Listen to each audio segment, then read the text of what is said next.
السلام علیکم، میں ہوں محبوب حبی بٹر۔ کل پورے ملک میں ایک یہ بات چل رہی تھی کہ جی پیٹرول جو ہے نا وہ 50 سے 70 پہ بڑھ رہا ہے۔ اب جیسے ہی یہ اطلاع ملی جو پیٹرول پمپ مالکان ان کو کہ 50 سے 70 پہ پیٹرول جو ہے وہ بڑھ رہا ہے، انہوں نے فوری طور پر جو ہے نا وہ پیٹرول کی سپلائی روک دی۔ اب کسی کو پیٹرول نہیں مل رہا تھا، لائنیں لگی ہوئی تھیں، اور یعنی کل شام سے یہ ایک ہیجان سی کیفیت تھی پورے ملک میں کہ بہت سارے لوگ ایسے ہیں جن کو کوئی ایمرجنسی تھی، جنہوں نے کسی ضروری کام سے جانا تھا، انہیں بھی پیٹرول نہیں مل رہا تھا، اور بعض لوگ ایسے ہیں جن کے پاس پیٹرول تھا ہی نہیں، تھوڑا سا پیٹرول تھا کہ وہ پیٹرول پمپ سے ڈلوا لیں، لیکن انہیں بھی پیٹرول نہیں مل رہا تھا۔ یا پھر جو پی ایس او ہیں، جو پاکستان اسٹیٹ آئل، وہ بھی لیکن صرف 1000 کا پیٹرول ڈال رہے تھے، وہ بھی کچھ پمپس پہ، تو باقی ساری جگہ پہ عوام جو ہے وہ ذلیل و خوار ہو رہی تھی، اور یعنی ایک ہجان سی کیفیت تھی۔ اور آج کیا ہوا جی، پیٹرول بم گرا دیا گیا ہے۔ یعنی یہ اسحاق ڈار صاحب جو ہیں، انہوں نے کچھ دیر پہلے ایک پریس کانفرنس کی ہے، اور انہوں نے کہا جی میں یہ پورے ملک میں ایک ہجان سی کیفیت ہے، پیٹرول نہیں مل رہا، اور مالکان کو جیسے ہی پتہ لگا کہ پیٹرول بڑھ رہا ہے، انہوں نے پیٹرول کی جو سپلائی ہے وہ بند کر دی ہے۔ تو میں جو وہ اناؤنس کرتا ہوں کہ 35 روپے لیٹر جو ہے نا، انہوں نے پیٹرول کی قیمت بھی بڑھا دی ہے اور ڈیزل کی قیمت بھی بڑھا دی ہے۔ یعنی یہ ایک پیٹرول بمب گرایا عوام کے اوپر، اس سے ایک مہنگائی کی ایک نئی لہر آئے گی۔ سننے میں یہ بھی آ رہا ہے کہ یکم کو جو ہے نا وہ ایمرجنسی لگ رہی ہے، اکنامک ایمرجنسی، اور ایک مہنگائی کا نیا طوفان آنے والا ہے۔ تو اللہ رحم کرے اس ملک پہ۔ اب ہم اسحاق ڈار کو کیا کہیں، اسحاق ڈار کا تو قصور ہی کوئی نہیں، اس کا قصور ہے جو یہ پی ڈی ایم کو لے کے آئے ہیں، جو بھی وہ فورسز ہیں، انٹرنیشنل فورسز ہیں، نیشنل فورسز ہیں، جو بھی ان کو لے کے آئے ہیں ان کا قصور ہے۔ تو کیونکہ وہ ایک بندہ جس کے پاس جیب ہی خالی ہے، اب باہر سے بھی کوئی امداد نہیں مل رہی، کوئی پیسہ نہیں مل رہا، تو یہ آئی ایم ایف کی ماننا مجبوری ہے۔ یہ مجبوری میں اب تو اسحاق ڈار نے بھی کہہ دیا کہ اللہ ہی حافظ ہے اس ملک کا۔ تو اللہ تعالیٰ اس ملک پہ اپنا رحم کرے۔ جو صورتحال نظر آ رہی ہے وہ کوئی اچھی صورتحال نظر نہیں آ رہی۔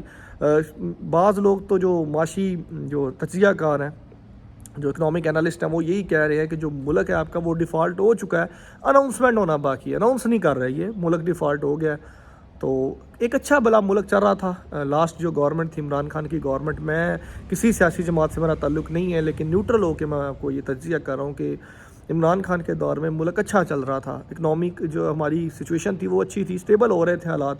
تو اچانک سے یہ سارا کچھ کر دینا، اور یعنی 13 جماعتی ٹولے کو ایک مسلط کر دینا اس ملک کے اوپر، یہ پھر ایک تباہی آئی ہے 8-9 میں۔ آپ دیکھ سکتے ہیں مہنگائی کا نیا طوفان ہے، ڈالر نایاب ہو گیا ہے۔ میرے ایک جو جاننے والے ریلیٹیوز ہیں، دوست ہیں، انہوں نے جانا تھا زیارات پہ، عراق زیارات پہ، تو وہ ڈالر چلتے ہیں عراق میں، تو وہ ڈھونڈتے تھک گئے ہیں، ڈالر ہی نہیں مل رہا، اگر مل بھی رہا ہے بلیک میں تو وہ 290 295 300 تک ریٹ چلا گیا ہے۔ یعنی ایک ہفتے میں جو ہے ڈالر نے کتنی چلا، آپ بھی دیکھ سکتے ہیں، آپ نے نیوز سنی ہے کہ ایک دن میں ڈالر نے ریکارڈ بریکنگ جو ہے نا اس کی بڑھی ہے قیمت، ایک دن میں 25-26 روپے بڑھا ہے ڈالر۔ تو یہ ڈالر ابھی بھی بڑھا، نایاب ہوا پڑا ہے۔ تو اکنامک سچویشن کوئی اچھی نظر نہیں آ رہی۔ آٹے کی آپ دیکھ سکتے ہیں پوزیشن کیا ہے، آٹا بھی نہیں مل رہا، لائنیں لگی ہوئی ہیں، نہ آٹا مل رہا ہے، نہ پیٹرول مل رہا ہے۔ پیٹرول اب دیکھیں اتنا مہنگا ہو گیا، اس سے مہنگائی کی جو ہے نا وہ نئی لہر آئے گی، اور ہر چیز مطلب ایک ڈی اسٹیبلائزیشن ہو رہی ہے، اور ملک جو ہے وہ اچھے حالات میں نہیں جا رہا۔ اس میں ہم سارے جو ہمارے بڑے ہیں،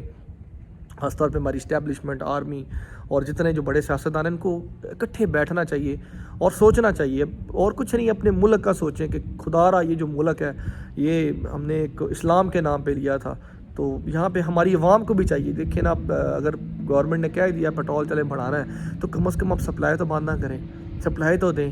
تو اتنی کیا لالچ ہے، کتنا پیسہ آپ لوگوں نے کمانا ہے؟ آخر وہی جیسے قرآن میں کہ مال کی چاہت نے انسان کو اتنا غافل کر دیا ہے کہ قبروں پہ جا پہنچے، یہ اللہ تعالیٰ قرآن مجید میں فرما رہے ہیں۔ تو ہمارا کوئی حال نہیں ہے، تو ہمیں سمجھنا چاہیے، سوچنا چاہیے، ہماری عوام کو بھی جو ہے وہ سوچنا چاہیے، اور خاص طور پہ ہماری اسٹیبلشمنٹ اور گورنمنٹس کو، اور جو سیاستدان ہیں ان کو سوچنا چاہیے، رل مل کے جو ہے نا وہ اکٹھے بیٹھنا چاہیے، اور ملک کے جو مفادات ہیں اس کا تحفظ کریں، اور ملک کو خدا را بچائیں۔ یہی جو میرا میسیج ہے۔